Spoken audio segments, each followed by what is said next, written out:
Bonjour, bonjour, bonjour et bienvenue chez Monsieur le constatateur. Le constat du jour. J'ai constaté, tout dernièrement, j'ai constaté que les enfants reproduisent leurs parents. Les enfants reproduisent leurs parents. Pourquoi je dis ça?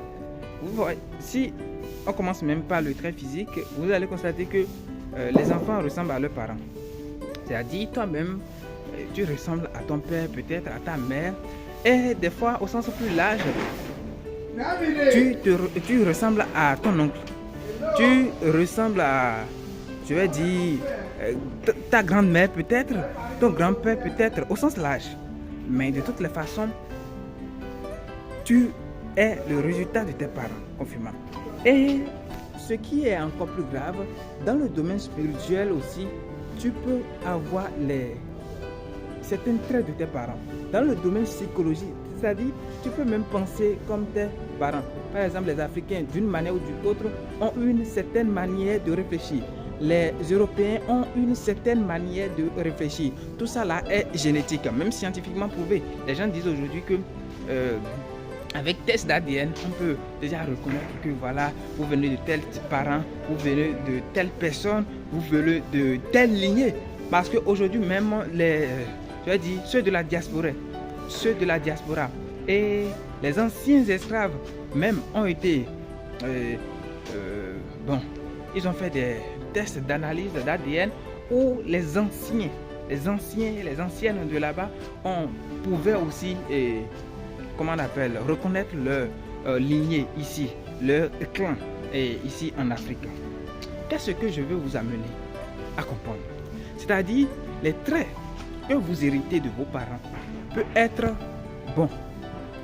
Les attitudes que vous recevez de vos parents peuvent être bonnes. Les habitudes que vous recevez de vos parents peuvent être encore mauvaises. Voilà le souci.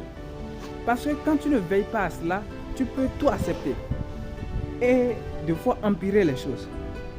Mais en tant qu'un éveilleur de conscience, tu dois garder ce qui est bon chez tes parents, c'est-à-dire ce que tu as hérité de bon chez tes parents, tu les gardes et tu les intensifies. C'est ce qu'il te faut faire. Et ce qui n'est pas bon là, il faut les radier. Mais sans la prise de conscience, tu ne peux pas savoir que ce que tu fais au quotidien, des fois, vient de tes parents, vient de la lignée de tes parents.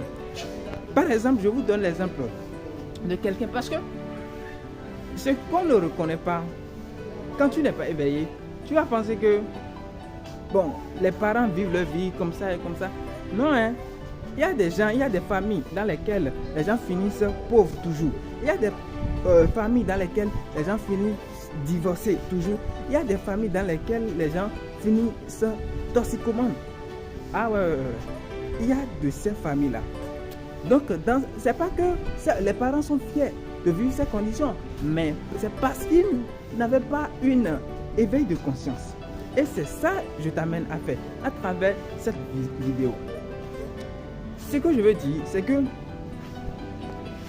par exemple, il y a des parents qui fument, mais qui font l'effort de s'en sortir. C'est-à-dire, ils font tout pour ne plus être fumeurs, mais ils n'arrivent pas.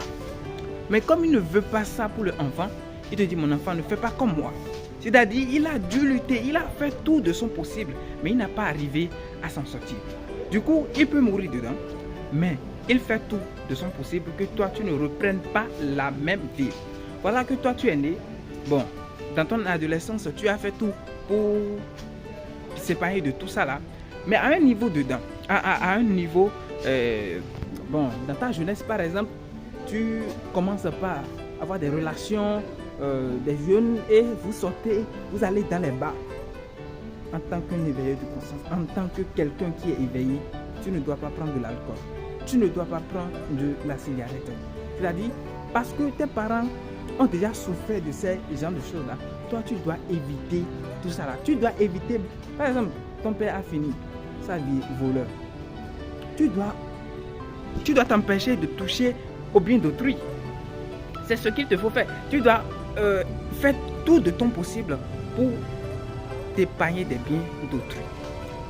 Pour ne pas encore reprendre la même vie de tes parents. Il faut casser le thermostat.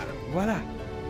Pour ne pas Il faut casser cette chaîne-là pour ne pas que même tes enfants reprennent cette vie.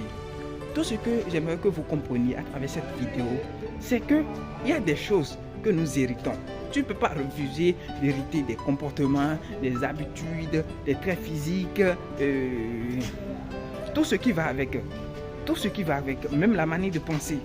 il y a des familles dans lesquelles les hommes pensent toujours petit. Ils pensent toujours petit. C'est pas de la faute. Si toi tu veux penser grand, là tu as une grande lutte à faire. Et c'est ça que je t'invite à faire.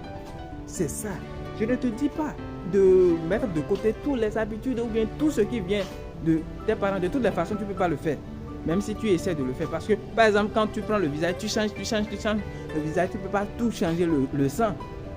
Tu peux changer le visage, mais tu ne peux pas changer le sang. Donc, ce que je veux dire, c'est que tu améliores les bons côtés que tu as pris de tes parents. Tu les améliores. Les bons côtés. Les bons côtés. C'est-à-dire, si par exemple, ton père battait ta mère, là, toi, tu dois éviter de faire ça. Sinon, tu vas reprendre. Tu vas reprendre les mêmes choses et finir comme peut-être ton père. Tu vois. Donc, c'est ça que j'aimerais notifier dans cette vidéo. Améliorer les bons côtés qu'on a hérités de son père et rejeter tous les mauvais côtés qu'on a reçus de son père ou de sa mère, de son grand-père ou de son oncle, de la famille tout entière. Donc, c'est tout pour cette vidéo. Prenez bien soin de vous et à la prochaine pour les autres à venir. Ciao, ciao.